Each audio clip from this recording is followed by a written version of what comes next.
70 ಕ್ಷೇತ್ರಗಳ ದೆಹಲಿ ವಿಧಾನಸಭಾ ಕ್ಷೇತ್ರದ ಚುನಾವಣೆಯಲ್ಲಿ ಸಾಕಷ್ಟು ಬೆಳವಣಿಗೆಗಳಾಗಿರುವಂಥದ್ದು. ಅದರಲ್ಲೂ ಪ್ರಮುಖವಾಗಿ ಒಂದು ಕಡೆ ಯಮುನಿಯ ವಿಚಾರ ಆದರೆ ಮತ್ತೊಂದು ಕಡೆ ಅರವಿಂದ್ ಕೇಜ್ರಿವಾಲ್ ಅವರ ಐಷಾರಾಮಿ ಬಂಗಲೆಯ ವಿಚಾರ ಕೂಡ ಸಾಕಷ್ಟು ಸದ್ದು ಮಾಡ್ತು.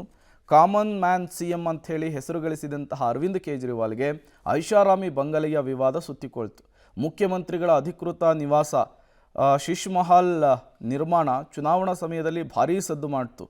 ಇದೇ ಮಹಲ್ನ ವಿಚಾರವನ್ನು ಇಟ್ಕೊಂಡು ಐಷಾರಾಮಿ ಜೀವನವನ್ನು ನಡೆಸ್ತಾ ಇದ್ದಾರೆ, ಜನರ ದುಡ್ಡನ್ನು ಪೋಲ್ ಮಾಡ್ತಾ ಇದ್ದಾರೆ. ಇವರು ಹೇಗೆ ಕಾಮನ್ CM ಆಗ್ತಾರೆ? ಹಾಗಾಗಿ ಈ ಬಾರಿ ದೆಹಲಿಯ ಚುನಾವಣೆಯಲ್ಲಿ ಜನ ಇವರಿಗೆ ಪಾಠ ಕಲಿಸ್ಬೇಕು ಅಂಥೇಳಿ BJP ಮತ್ತು ಕಾಂಗ್ರೆಸ್ ಮುಗಿಬಿದ್ದುಬಿಟ್ಟಿದ್ವು. ಇದೇ ವಿಚಾರವನ್ನು ಇಟ್ಕೊಂಡು ಅರವಿಂದ್ ಕೇಜ್ರಿವಾಲ್ ಅವರನ್ನು ವಿಪಕ್ಷಗಳು ಟ್ಯಾಕಲ್ ಮಾಡಿದ್ವು. ಹಾಗಾಗಿ ಈ ಬಾರಿ ಏನಾಗುತ್ತೆ ಅಂಥೇಳಿ ದೆಹಲಿ ಎಲೆಕ್ಷನ್ನಲ್ಲಿ ಶಿಶ್ ಮಹಲ್ ಫೈಟ್ ಹೇಗಿತ್ತು ಅನ್ನೋದರ ಒಂದು ಡೀಟೇಲ್ಸನ್ನು ನಿಮ್ಮ ಮುಂದೆ ಇಡ್ತಾ ಇದ್ದೀವಿ. ಈ ಬಾರಿಯ ಎಲೆಕ್ಷನ್ನಲ್ಲಿ ಶಿಶ್ ಮಹಲ್ ಬಗ್ಗೆ ಬಹಳ ದೊಡ್ಡ ಮಟ್ಟದಲ್ಲಿ ಚರ್ಚೆ ಆಯಿತು. ಅರವಿಂದ್ ಕೇಜ್ರಿವಾಲ್ ಅವರಿಗೆ ಇದೇ ವಿಚಾರವನ್ನು ಇಟ್ಕೊಂಡು ವಿಪಕ್ಷಗಳು ಟೀಕೆ ಮಾಡುವ ತಿವಿಯುವಂತಹ ಕೆಲಸವನ್ನು ಕೂಡ ಮಾಡಿದ್ವು. ಶಿಶ್ ಮಹಲ್ ದೆಹಲಿ ಮುಖ್ಯಮಂತ್ರಿಗಳ ಅಧಿಕೃತ ನಿವಾಸ ಐಷಾರಾಮಿಯಾಗಿ ಕಟ್ಟಿಸಿಕೊಳ್ಳಲಾಗಿತ್ತು. ಕಾಮನ್ ಮ್ಯಾನ್ CM ಅಂತ ಹೇಳ್ಕೊಳ್ತಾ ಇದ್ದಂತಹ ಅರವಿಂದ್ ಕೇಜ್ರಿವಾಲ್ ಅವರು ಈ ರೀತಿಯ ನಿವಾಸವನ್ನು ಕಟ್ಟಿಸ್ಕೊಳ್ಳೋದ್ರ ಅರ್ಥ ಏನು ಅಂಥೇಳಿ ವಿಪಕ್ಷಗಳೆಲ್ಲ ಪ್ರಶ್ನೆಯನ್ನು ಮಾಡಿಬಿಟ್ಟಿದ್ವು.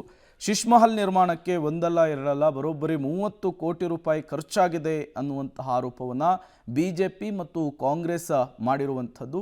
ಈ ಮೂಲಕ ದೆಹಲಿಯ CM ಅರವಿಂದ್ ಕೇಜ್ರಿವಾಲ್, ಮಾಜಿ CM Arvind Kejriwal common man CM ಅಲ್ಲ, ಇವರು ಲಕ್ಸುರಿ CM ಆಗಿದ್ದವರು ಅನ್ನುವಂತಹ ಆರೋಪಗಳನ್ನೆಲ್ಲ ಮಾಡಿದ್ರು. ಮನೆಯೊಳಗೆ ಬಾರು, ಸ್ವಿಮ್ಮಿಂಗ್ ಪೂಲ್ ಕೂಡ ನಿರ್ಮಾಣ ಮಾಡಿಕೊಂಡಿದ್ರು. ಅದರ ವಿಡಿಯೋ ಕೂಡ ವೈರಲ್ ಆಗಿತ್ತು. ಸಾಕಷ್ಟು ಮಟ್ಟದ ಚರ್ಚೆಗೂ ಕೂಡ ಇದು ಕಾರಣವಾಗಿತ್ತು. ಮೋದಿ ಆರೋಪದ ಬೆನ್ನಲ್ಲೇ BJPಯಿಂದ ದೊಡ್ಡ ಮಟ್ಟದ ಕ್ಯಾಂಪೇನನ್ನು ಮಾಡಲಾಗಿತ್ತು. ದೆಹಲಿಯ ಪ್ರತಿಯೊಬ್ಬ ಜನರಿಗೂ ಕೂಡ ಈ ಶಿಶ್ ಮಹಲ್ ಬಗ್ಗೆ ಮುಟ್ಟಿಸುವಂತಹ ಕೆಲಸವನ್ನು ಕೂಡ BJPಗರು ಕ್ಯಾಂಪೇನ್ ಮೂಲಕ, ಅಭಿಯಾನದ ಮೂಲಕ ಮಾಡಿದರು.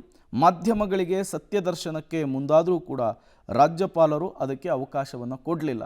ಹಾಗಾಗಿ ಈ ಶಿಶ್ ಮಹಲ್ನ ವಿಚಾರ, ಮಾಜಿ CM ಅರವಿಂದ್ ಕೇಜ್ರಿವಾಲ್ ಅವರ ಮೇಲೆ ಬಂದಂತಹ ಈ ಆರೋಪದ ವಿಚಾರಕ್ಕೆ ಸಂಬಂಧಪಟ್ಟಂತೆ ಈ ವಿಚಾರ ದೆಹಲಿ ವಿಧಾನಸಭಾ ಚುನಾವಣೆಯಲ್ಲಿ ವರ್ಕ್ ಆಗಿದೆಯಾ, ಅದು ಮತದಾರರ ಮೇಲೆ ಪ್ರಭಾವ ಬೀರಿದೆಯಾ ಅನ್ನೋದು ಕೂಡ ಬಹುತೇಕ ಇವತ್ತು ಅದಕ್ಕೆ ಉತ್ತರ ಸಿಗುವಂತಹ ಸಾಧ್ಯತೆ ಇದೆ.